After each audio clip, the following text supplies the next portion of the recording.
Apakah bisa dipastikan bahwa tidak ada aliran dana yang mana dari kerugian ini yang masuk ke kantongnya Pak Nadiem? Bisa. Nomor satu, yang pertama, tidak pernah ada Nadiem itu melakukan sesuatu atau merencanakan sesuatu yang mengakibatkan kerugian negara. Nomor dua, tidak pernah ada aliran dana apapun, Mas, selama dia menjabat yang datangnya dari negara dalam bentuk seperti ini. Saya benar-benar kaget gitu waktu di dakwaan pun dibilang, di persidangan dibilang ada 800 miliar yang katanya Mas Nadiem dituduhkan mendapatkan keuntungan.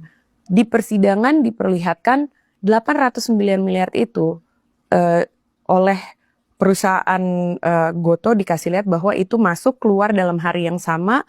Bank statement dari Citibank dikasih lihat, tidak ada sama sekali aliran ke individu maupun ke apalagi ke Mas Nadiem gitu loh. Oke, tahan Jadi, sebentar. ya. Berarti 800 miliar yang dituduhkan itu ada aliran itu dari ke Gotoh. Bukan, dari dua PT-nya Gotoh sendiri. Dua Karena waktu PT-nya itu Gotoh sendiri. iya, Yang diduga ini adalah uang yang diterima oleh Nadiem. Iya.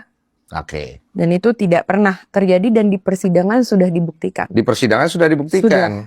Dan itu memang bukan uang yang diterima oleh Nadiem yang kemudian dialirkan ke Gotoh, begitu poinnya? Tidak pernah. Ya. Jadi itu 800 miliar yang ada di transaksi Gotoh itu uang dari mana?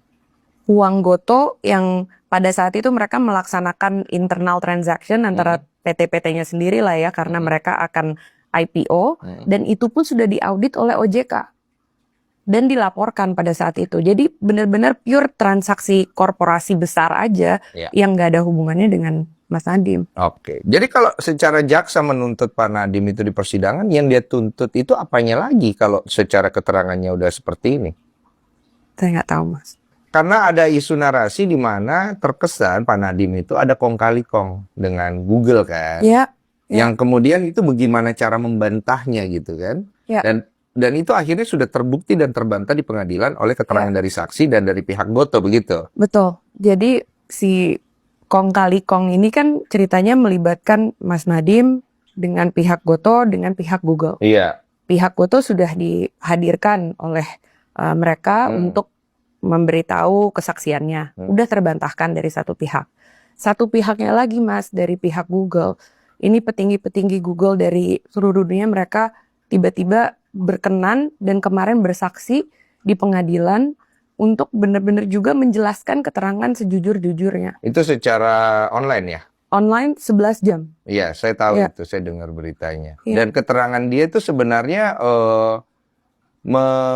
memberikan poin untuk Nadiem sendiri ya? Kalau saya nggak salah begitu ya? Iya. Karena mereka membantah apa yang dituduhkan di dakwaan, karena mereka kan disebut namanya di dakwaan. Iya. Jadi mereka juga mau meluruskan gitu loh bahwa meeting yang dituduhkan itu tidak pernah membahas atau menyetujui ataupun udah janjian gitu ya. Kamu beli ini, saya kasih ini gitu, quid pro quo semua nggak ada. Dan mereka betul-betul sukarela dan mau gitu menjelaskan. Kapan sih Mas orang dari luar mau bantuin urusan hukum orang di negara lain, temenan juga enggak gitu loh. Jadi sebenarnya kalau kita tarik mundur ke belakang, Pak Nadiem ini kan hanya memberikan ACC atau juga memberikan arahan untuk pembelian daripada Chromebook. Enggak, Mas. Mas Nadiem waktu itu memberikan pertimbangannya pada saat teman-teman di dalam Kemendikbud memberitahukan bahwa mereka memerlukan pilihan gitu. Nah, pada saat mulai turun ke bagian direktorat masing-masing dan mereka mau memilih gitu dan akhirnya mengadakan pengadaan, itu udah nggak pernah lagi ngobrol sama Nadiem, dan yang memutuskan apa yang dia sudah lihat sampai berganti kepada semua Chromebook aja bukan dia. Dan itu juga terbukti di persidangan. Ada notulen rapatnya yang memperlihatkan siapa yang mengganti arahan daripada dirjen maupun direktur tersebut.